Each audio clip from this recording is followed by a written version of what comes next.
जय हिंद दोस्तों, कैसे हो आप सब। दोस्तों, आज हम पढ़ने वाले हैं सामाजिक अभियांत्रिकी का उद्देश्य जितना भी संभव हो सके एक समाज में सशक्त ढांचे की रचना करना है, जिसका मुख्य कार्य परस्पर विरोधी हितों में सामंजस्य स्थापित करना है। इस पर टिप्पणी लिखिए। अथवा ऑस्टिन प्रत्येक विधि को विधिदाता का समादेश नागरिकों पर प्रतिबंधित आभार तथा एक अनुशासित जो अवज्ञा को समय संतर्जित की जा सके विघटित करते हैं। क्या आप इस मत से सहमत हैं? टीका कीजिए दोस्तों। या फिर नेक्स्ट क्वेश्चन हमारा यही है। अथवा विधि सामाजिक परिवर्तन का एक साधन है, पाउंड के विचार के सामने रखते हुए विवेचना कीजिए। ये पाउंड के शब्दों में हमें इसका विवेचना करनी है। दोस्तों, आइए शुरू करते हैं। समाजशास्त्रीय विचारधारा के विकास में डीन रास्को पाउंड का विशेष योगदान रहा है। विधि के अध्ययन कार्य में पाउंड ने इयरिंग के विचारों से प्रेरणा ग्रहण की थी तथा उसी के आधार पर अपना सामाजिक अभियांत्रिकी का सिद्धांत खड़ा किया था। रास्को पाउंड का प्रधान विचार था कि विधि का प्रमुख कार्य सभ्यता का विकास करने वाले तत्वों की खोज करना है। दूसरा कार्य सभ्यता को बनाए रखने वाले मानवीय व्यवहारों के सिद्धांतों की खोज करना है।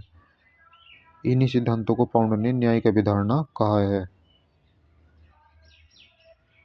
दोस्तों, पाउंड के जो मानवीय हित हैं उनको तीन भागों में बांटा है। पाउंड ने मानवीय हितों को तीन भागों में बांटा है। दोस्तों, प्रथम हित है कि व्यक्तिगत हित। व्यक्तिगत हित में है कि इसमें व्यक्तित्व संबंधी हित, घरेलू मामले संबंधी हित आते हैं। दूसरा होता है लोकहित। दोस्तों, लोकहित के अंतर्गत राज्यों के परिरक्षण के हित तथा सामाजिक हितों के संरक्षण के रूप में राज्यों के हित इस श्रेणी में आते हैं। दोस्तों, तीसरा जो हित है सामाजिक हित।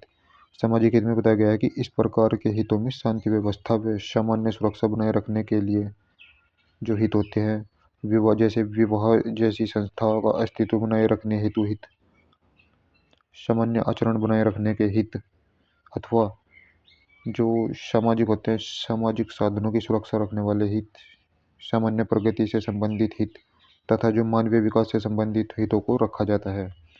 दोस्तों, इस सामाजिक हित के अंतर्गत विवाह जैसी संस्था, सामान्य आचरण, सामाजिक साधनों की सुरक्षा, सामान्य प्रगति, मानवीय विकास से संबंधित हितों को रखा जाता है। दोस्तों, पाउंड महोदय ने उपरोक्त हितों के पारस्परिक टकराव को रोकने के लिए, इसमें कहा गया है कि दोस्तों पाउंड महोदय ने उपरोक्त हितों के पारस्परिक टकराव को रोकने के विषय में विचार किया तथा परस्पर विरोधी हितों में समन्वय स्थापित करने का प्रयास किया तथा विवादों को हल करने का ऐसा उपाय सोचा कि उसमें सन्निहित विभिन्न हितों को कम से कम हानि हो। यही कारण है कि पाउंड ने विधि शास्त्र को सामाजिक विज्ञान न कहकर सामाजिक अभियांत्रिकी कहना अधिक उपयुक्त समझा।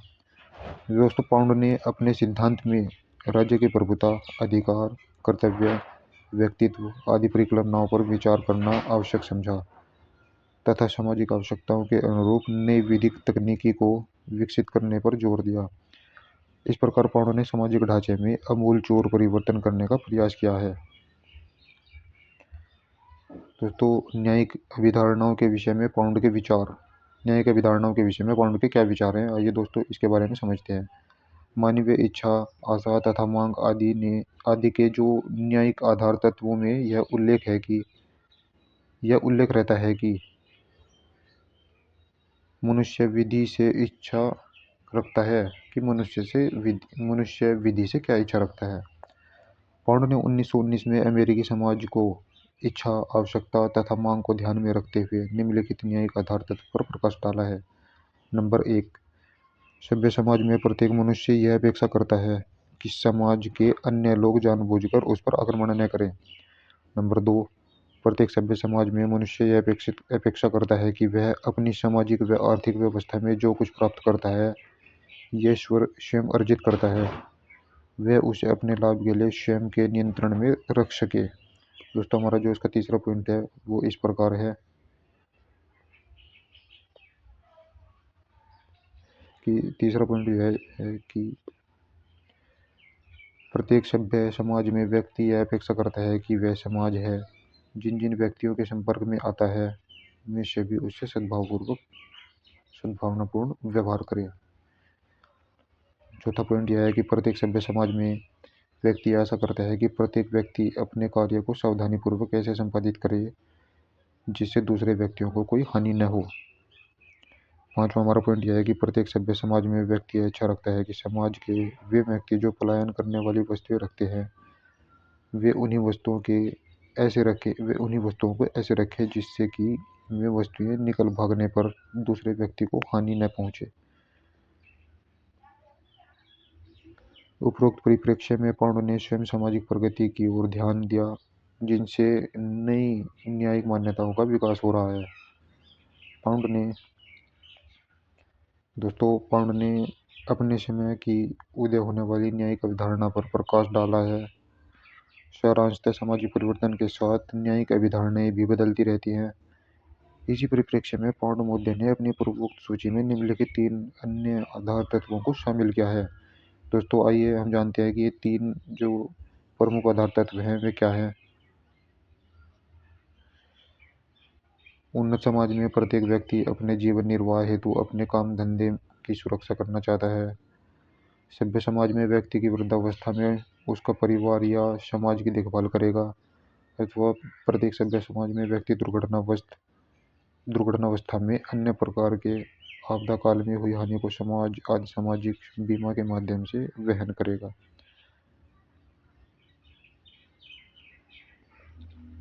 दोस्तों उपरोक्त कथन से स्पष्ट होता है कि पाउंड मौर्य ने समाज सामने विधि की जो रूपरेखा प्रस्तुत की है उससे व्यक्तियों के सुख शांति के मार्ग में प्रशस्त हुए हैं। पाउंड ने विधि के समाजशास्त्रीय अन्वेषण को 3 चरणों में पूर्णतः करने का उल्लेख किया है।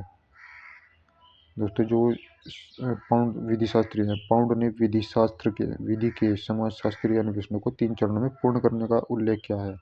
दोस्तों पहला है लेखबद्ध विधि के स्थान पर क्रियान्वित हो रही विधि का अध्ययन करना आवश्यक होता है। दूसरा, उत्कृष्ट विधि निर्माण के लिए परम आवश्यक सामाजिक अनुसंधान को विशेष महत्व दिया जाना चाहिए।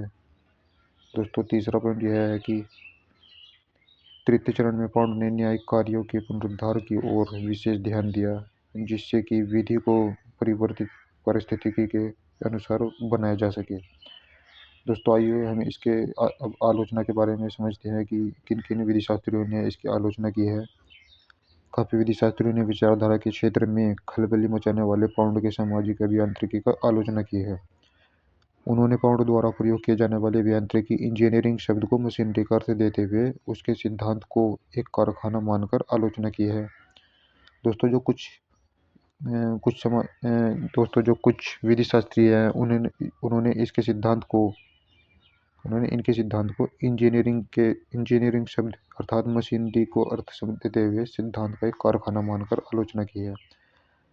दोस्तों में बताया गया कि इन विद्वानों ने समाज को यंत्रवत मानते हुए उसकी आलोचना की है। आलोचकों ने पाउंड के हित संबंधी सिद्धांतों की आलोचना करते हुए लिखा है कि उनका यह सिद्धांत जाति, भाषा व धर्म पर आधारित है, अल्पसंख्यक समाज के लिए उपयोगी नहीं है।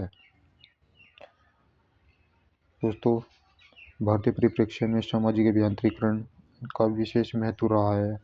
भारतीय समाज में कल्याणकारी राज्य की कल्पना को साकार रूप देने के लिए अनेक समाजशास्त्री, आर्थिक व मानवीय विधान लागू किए गए हैं जिसके द्वारा गरीबी, बेरोजगारी, अशिक्षा, छुआछूत आदि को समाप्त करके समाजवाद की स्थापना की गई है। बैंकों का राष्ट्रीयकरण, प्रिवी पर्स को समाप्ति आदि अनेक आर्थिक समानताएं की गई है। न्यायपालिका की स्वतंत्रता प्रजातंत्र की रक्षा करती है। भारतीय संविधान में उल्लिखित संपत्ति के मूल अधिकार अनुच्छेद 31 के अधीन अनुच्छेद 14 व 19 के साथ पारित के उल्लंघन पर उच्चतम न्यायालय ने स्थगन आदेश पारित किया था। दोस्तों इस संदर्भ में भूतपूर्व प्रधानमंत्री श्री पंडित जवाहरलाल नेहरू ने न्यायाधीशों की आलोचना करते हुए कहा था कि न्यायाधीश जन कल्याण के प्रति संवेदनहीन है। दोस्तों पंडित जवाहरलाल नेहरू ने कहा था कि न्यायाधीशों की जो आलोचना की थी उसमें कहा गया था कि जो न्यायाधीश जन कल्याण के प्रति जो है संवेदनहीन है, न कि संवेदनशील। न्यायाधीशों का आह्वान करते हुए पंडित जवाहरलाल नेहरू ने कहा कि वे अपनी हस्तिदंत इमारतों से बाहर निकले तथा उन विधेयकों को समर्थन दें जो उपेक्षित जन समुदाय के लिए सामाजिक आर्थिक न्याय सुनिश्चित करने के लिए कानून पारित किए जाने के लिए प्रयास कर रहे हैं। दोस्तों प्रस्तुत विवादास्पद पहलू को सन 1976 के 42वें संविधान संशोधन द्वारा दूर किया गया। इस संशोधन के अनुसार संपत्ति के जो मूल अधिकार होते हैं, अनुच्छेद 31 को अनुच्छेद 301 में सामान्य विधिक अधिकार के रूप में बदल दिया गया। तभी से न्यायालय ने सामाजिक न्याय को महत्व देना शुरू किया, जिसके आधार पर उपेक्षित निर्धन व्यक्तियों के कष्ट निवारण की ओर ध्यान दिया जाने लगा। वर्तमान काल में अनेक सामाजिक कल्याणकारी योजनाएं क्रियान्वित हो रही हैं, यथा विधवा पेंशन, जैसे कि विधवा पेंशन, वृद्धावस्था पेंशन, निःशुल्क कानूनी सहायता आदि। दोस्तों, यह था आज का हमारा टॉपिक। दोस्तों, इन सभी क्वेश्चनों के हमने एक ही क्वेश्चन के आंसर के माध्यम से हमने इनको समझा कि ये किस प्रकार होता है। दोस्तों, उम्मीद है आपको हमारी ये वीडियो पसंद आई होगी। दोस्तों, अगर आप ऐसी इंपॉर्टेंट वीडियो देखना चाहते हो तो हमारे चैनल को लाइक करें, शेयर करें, सब्सक्राइब करें। मिलते हैं जल्दी ही ऐसी अच्छी वीडियो के साथ में। तब तक के लिए बाय दोस्तों। Thank you.